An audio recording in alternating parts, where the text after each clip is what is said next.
Hello, welcome back to the segment, viewers. And right now, I'm doing one of the most highly anticipated films of the summer, uh, and very highly anticipated by myself and my family, for that matter.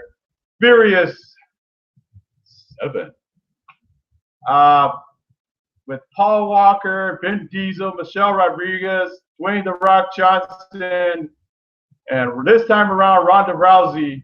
She kind of just comes out a little bit on one part, but all right, this movie. All right, this movie doesn't necessarily itself seriously. Okay, you know where the reason being is because a lot of the stunts, a lot of the stuff happening in this movie, a lot of these near misses, action scenes are no human being on the planet could probably do unless you had some kind of enhanced agility and you were on the X-Men or something. You're Charles Xavier, you know, if you if Charles Xavier, you know, Charles Xavier had some reason to recruit you for school, and I mean that's the only complaint about this movie for me, and because I gave the movie earlier on, I give it a 10 because it is wall to wall action. It had cars, it had pretty girls. It had everything. It had everything you would expect from Fast and Furious. My only complaint about this movie is okay. Jason Statham's on this movie. He plays what's his face? He plays his older brother. Okay, he remember from the last movie he died. Okay, he got killed. Um, he kind of plays like a well, like how do you say now you see him, now you don't. He's a really like a almost like a double agent on a. If this movie were about espionage, about government crime or stuff like that, and it is actually, and he would kind of, you know, he would just kind of be in a little background. He would disappear. You can't find him. You know, he's able to become a ghost. You know, go under the radar kind of thing. And this movie revolves around some kind of device that helps you, that it keeps you, kind of, how do you say, like below the radar kind of, and it helps you, it camouflages it. And obviously, the plot line of this movie is not realistic to me, and maybe the government does have something like that. And I don't know, but as far as I'm concerned, in the plot line, throw that out the window a little bit.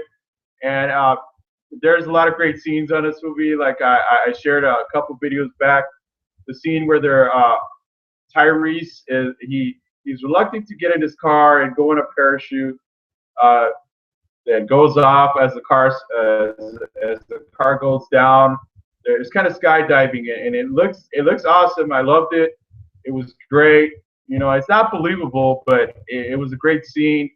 And then as far as Dwayne the Rock Johnson on this movie, when he does come on this movie. He has a fight with Jason Statham. It gives him, you know, it was a great fight. You know, once again, you know, you see a lot of this movie does not take itself seriously. Okay, it's more about giving us what we want. It's entertaining us. It's delivering all the action, all the stunts, all of the awesome fighting. You see Ronda Rousey take on Michelle Rodriguez, and obviously Ronda Rousey would probably annihilate Michelle Rodriguez, right? But because she's the most dangerous woman in the world, UFC women's champion right now, and she's really, right now the block is hot for her, man, because she, having her on this movie was a great idea. Don't really see there's, like I said, you're not going to see character development on this movie. This movie is more by the numbers action film. It's just to give us a great time, give us a roller coaster of the thrills. This movie is furious. I kid you not. If you haven't seen it, you didn't get a chance to go see it. It should be on DVD within a couple months. It's a great movie. It's a lot of fun, a lot of And as far as I'm concerned, Paul Walker in this movie, I didn't. When he was CGI, you didn't really. It's like you didn't care. You didn't care because he did make his presence known on this movie. He didn't do enough scenes on this movie to to say, okay, that's Paul Walker. That's him doing that stuff. That's him talking. That's him. It was he. As far as this being a farewell film for him, they did it. After watching it, thinking about it, good, and it was a pretty good, go away, a good swan song for him.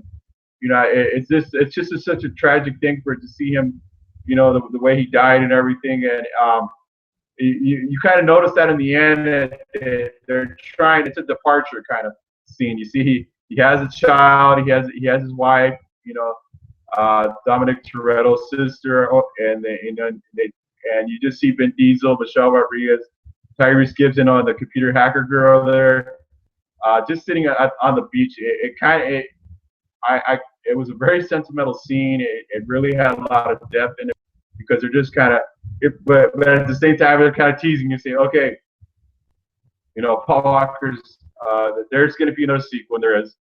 Paul Walker obviously cannot come back to do the sequel, because he passed on, right? So they wanna give him they wanna give him a good dignified farewell part, and they're just looking at him, that's him, that's his life. He has a kid now. Yeah, he's married. He's not this anymore.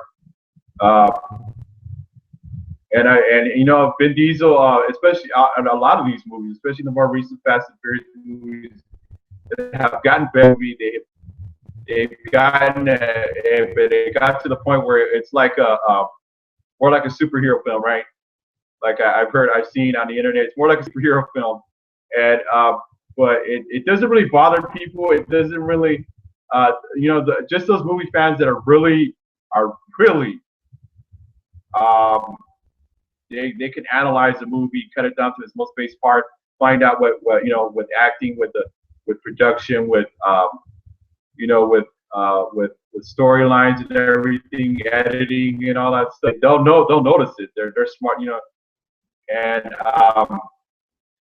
this movie kind of gives you an indication there's gonna be a Fast and Furious 8, or Fast and Furious 8, whatever. But and then that part where Paul Walker and Vin Diesel meet with their cars, he's leaving. He kind of it doesn't. I really because basically in this movie Paul Walker is still alive, right? But we all know that he's not with us anymore, right? But it shows him departing. He shows up, he races a little bit, takes off the opposite road, and it kind of, in that part, it kind of hit me a little bit. Doesn't mean I was like sobbing or anything, but I kind of felt like, wow, God bless him, God be with them, God be with Paul Walker, rest in peace, kind of thing, it was good. It was a good ending. At first I wasn't sure, then I thought, that was a good ending. So Furious 7 is, like I said, it's a movie that's it's a thrill ride. It doesn't take itself seriously that much. It's more of a when you see Dwayne the Rock Johnson with a huge minigun, and he's causing all kinds of damage in the city, and it just looks like just looks like a way to how do you say, not that believable, but it's a lot of fun. You look at it and you're just like, wow, that's awesome. Because Hobbs finally shows up at the end of the movie again. Because he gets put in the sidelines for most of the movie. But when he does show up, he makes his presence felt. So this movie, like I said, it in the end of the day, it's a great movie.